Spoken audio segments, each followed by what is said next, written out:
ចំណងជើងសាច់ត្រកឆ្ងាញ់ខេត្តពោធិសត្វឈ្មោះព្រមា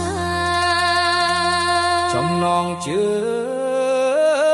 ង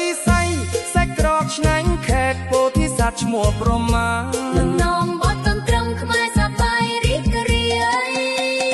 អូយហុយឡាកូនត្រឹមលេងសប្បាយចង្វាក់រាំរវីក្បាលអ្នកណាបានភ្លក់ហើយមិនដែលភ្លេចរសជាតិឡើយខេត្តពោធិសត្វដីសម្បូរផ្លែឈើមានម្ហូបឆ្ងាញ់លើបីគេសរសើរគ្រប់ស្រុកសាច់ក្រអាំងក្តៅក្លិនឈ្ងុយហោះមកឈ្មោះព្រមានេះហើយឆ្ងាញ់ដល់ចិត្តបងអើយអូយព្រមាសាច់ក្រឆ្ងាញ់ជាប់ចិត្តណាអង្លើភ្លើងក្តៅក្លិនឈ្ងុយខ្លាំងណាអ្នកណាបានភ្លក់ហើយចង់ទិញទៀតភ្លាម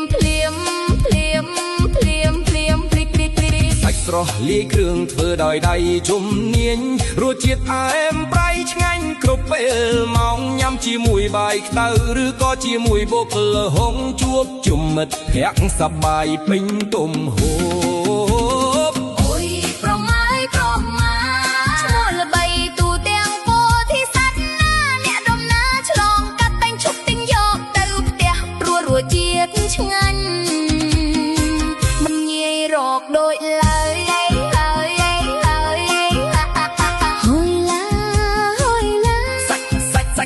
សាច់ក្រព្រមាឆ្ងាញ់ពិតមិនមែនថា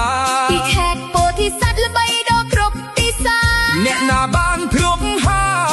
យស្រឡាញ់ជួបចិនតា